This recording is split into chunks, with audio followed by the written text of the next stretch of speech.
Lokhu siqhubeke njalo ke mbukelo Makhiwa TV sikhona khona la Olundi Stadium kwi Premiers Cup njengamanje lokhu ngidile nje nabalandeli boSuthu lumabheshe enkone njengoba ubona nje eduze kwami ngiphethe insizwa noma njani kuDlamini esiyaziwa kakhulu kuzo zonke nje indawo mangabe kudlala amaZulu ukhona kanjalo eNingizimu Afrika Dlamini asikubingelele siphinde sikwamukele kwi Makhiwa TV ake ngibingelele kuwe msakazi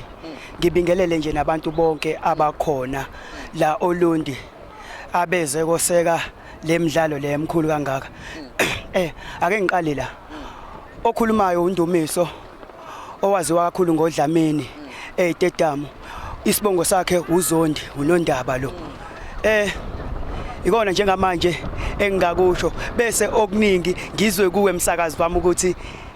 ungiletheleni la vele kahle kahle nami bengizafuna ukubuza ukuthi uNdumiso Dlamini owakuphi ubani iqala kanjani lento yokuthanda ezemidlalo uzungene kumaZulu msakazi ngizokusho nje lokugcwala umlomo ukuthi mina bengingenalo iqembu ekade njengoba ngade ngingenalo iqembu ekhaya umuzi nje okusupporta kona iKaizer nePirate so ezingenalo iqembu mina ngafuna nje ukuthi ngithi ukuhluka cause ngumuntu ozibhekayo izinto bese zibheka ngeso elibanzi ngabona ukuthi okay vele bayisupportela amaqembu akogoli akopitoli mina yini ekufanele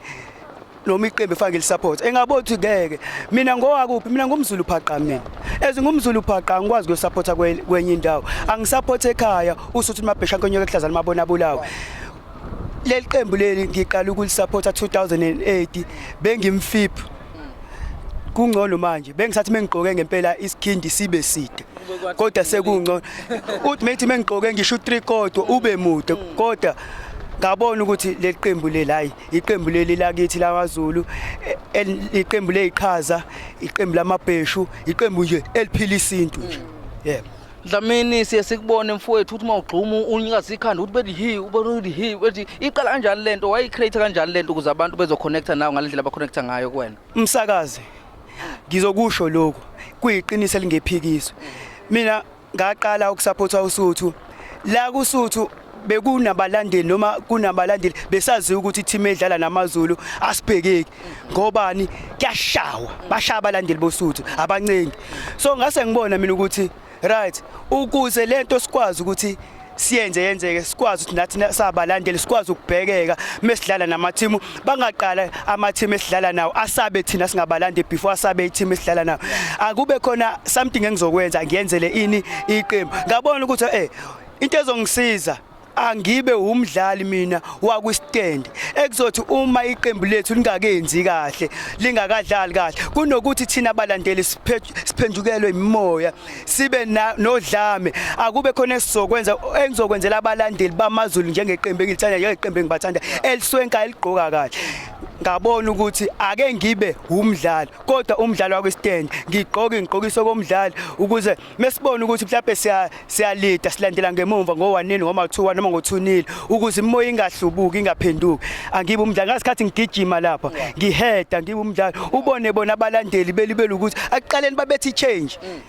ukubethi izana ngagcina ngibatshela ukuthi bafethu lento leyo yokuthi kanje akungabe sengathi mina lokho engikwenza ngikwenzela ukuthi sikhiphe umdlali lapha kube khona cha ngiyenzela ukuthi umdlalo lapha yana estadium odlalayo abone ukuthi laba abantu abalapha phezulu kwestand siyabalandela siyabeseka siyakuthanda abakwenza sifisa ukuthi bawine banga lokho esinako uthanda esinalo ngabo lungaphenduki lungashintshi angigxumi ngasikhathi ngigxuma bethi lijike lonke ibench libuke lapha kwestand badlala emva kwalokho ngibona abasho ukuthi yazi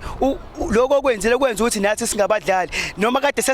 singazethembi kodwa kwabuya ukuzethemba ngoba sesibona nina ningabalandeli nitshengisa ukuthi nisaseseka and futhi niyasithanda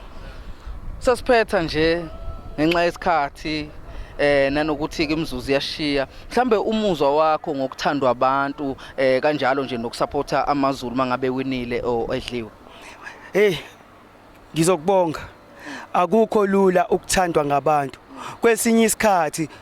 abantu ke angatshengisa umuntu ukukuthanda kanti mase ebhekele bese shintsha aliveze lo mhlathi kodwa once wabheka le bese yalivala so konke lokho engikwenzayo ngiyakuthola ukucriticizeka ngeke ngikufihle lokho ngoba ngalesikhathi wenza omunye uzosho lokho omunye asho lokho omunye asho lokho kodwa ngoba ngenza into esuka enhliziyweni yami esuka ngaphakathi nengithanda ukuthi iqembu ngaso sonke isikhathi kungabi iqembu elihlezi libalwa njengamaqembu ekuthiwa njalo liya kuye relegation kodwa lokho ngikwenza ukuthi iqembu ngiyalithanda and ngizoliseka njalo ukuthi nje lokho engikwenzayo ngikwenza ngothanda angikwenzi ngoba ngiphoqo omunye umuntu okwami kusuka mina ukwenza ukuthi ngisho kuthi umuntu uthini angifisi ngisho ukumlalela ngifuna ngingene ngapha kuphume ngapha ngoba lokho engikwenza kwenziwa yimina. Sike sabona amaqembu akwamanye amazwe abadlali bakwamanye amazwe beshaya isitayela sakho manje lesithi kwafika kanjani kuwe lokho? Mntaka baba msakazi wami uma sengenza lokho ukuthi bese ngikubona kwenzeka kwamanye amazwe ngiyakuthokozela mina lo ngiyakujabulela ngoba yini shuthi into engiyenzayo eqenjini nesiyenzayo singamaZulu shuthi yinhle oyithandayo akayenza asivimbe emuthi ngoba shuthi yinhle thina nje la sizo support iqembu asizile ukuthi sisolwa nabantu isuthu siyalithanda hayi kancane awuyithinte kancane bese siyavala.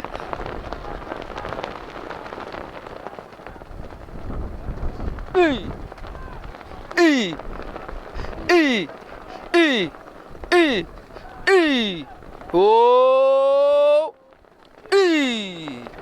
Danke siyabonga.